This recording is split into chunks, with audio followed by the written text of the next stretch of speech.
Hi అండి. అందరికీ నమస్కారం. రమీ జ్యోతి ఛానల్‌కి స్వాగతం. 'విలాసిని' 49వ భాగంలోకి వెళ్దామా? ఇది చూసే ముందు భాగాలను చూడడం మర్చిపోవద్దు. ఇక కథలోకి వెళ్దాం. "ఏమీ లేదు సార్" అని అంది గీతిక. "ఏదైనా సమస్య ఉందా అమ్మా? చెప్పు పర్వాలేదు" అన్నాడు అతడు. "ఏమీ లేదు. ఇంట్లో అమ్మపై కోపంతో పారిపోయి వచ్చాను. అమ్మ వీళ్ళని పంపించింది. వెతుకుతూ వచ్చారు అంతే. అమ్మ నా కోసం ఏడుస్తుంది. నేను వెళ్తాను" అని చెప్పి కోటేశ్వరయ్య వెంట కదిలింది గీతిక. గీతిక కోటేశ్వరయ్యకు దొరకొద్దు. ఇప్పటికే వెళ్ళిపోయి ఉండాలి. అలా జరిగితే బాగుండు అని గీతిక కోసమే ఆలోచిస్తూ ఉంది రత్తాలు. కానీ జరిగిందేంటో రత్తాలికి తెలియదు. తెలిసే అవకాశం కూడా లేదు. ఎందుకంటే గీతిక దగ్గర ఫోన్ లాంటిది ఏమీ లేదు కాబట్టి. కోటేశ్వరయ్య నేరుగా గీతికను తీసుకుని తన హోటల్‌కి వెళ్ళాడు. ఏ గదిలో అయితే తనని గీతిక కొట్టిందో ఆ గదిలోకి తీసుకువెళ్ళి లోపలికి పడేసి బయట నుండి గడియ వేశాడు కోటేశ్వరయ్య. గీతికని లోపలికి తీసుకువస్తూ ఉన్నప్పుడు చూసింది తిరుపతమ్మ.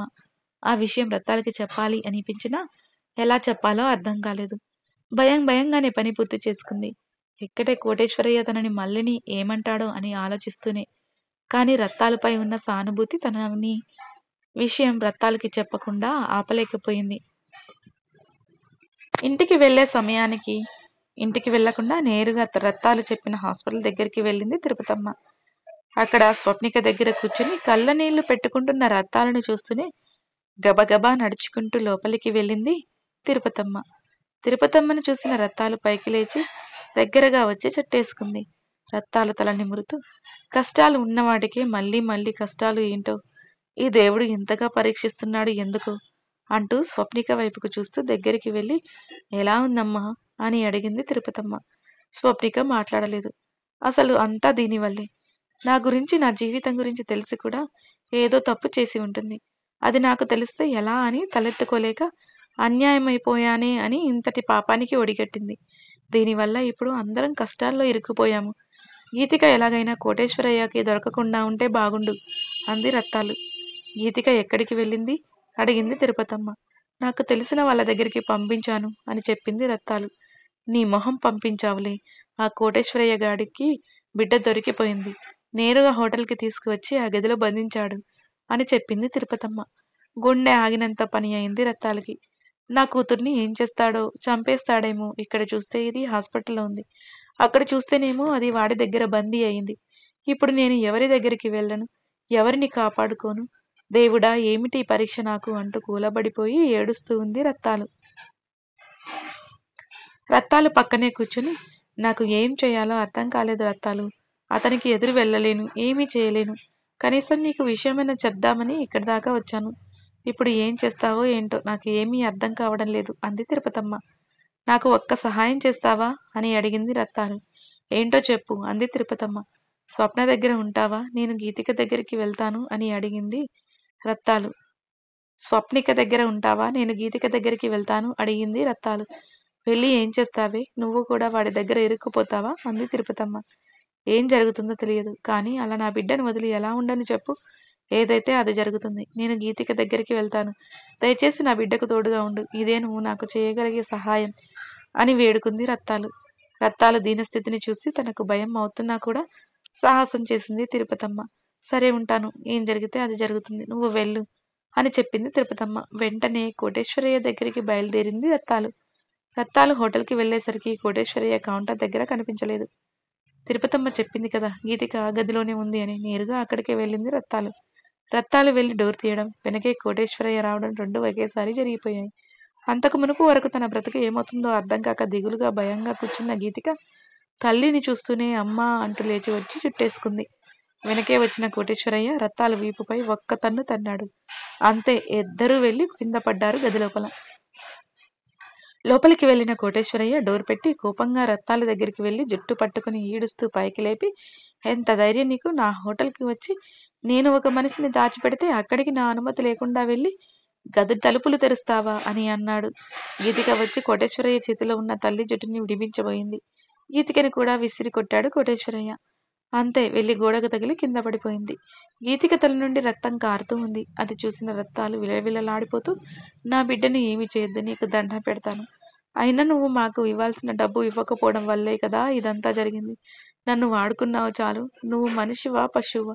పిట్టను కూడా అలా చేయాలని ఎలా అనుకున్నావు? వావి వరుసలు మర్చిపోయావా? తూ నీచుడా అని అంది చాలా కోపంగా. ఏంటే ఎక్కువ మాట్లాడుతున్నావు? మీకు కూడా వావి వరుసలు ఉంటాయా? బజార్లో పండే ముండలకు అని అన్నాడు కోటేశ్వరయ్య.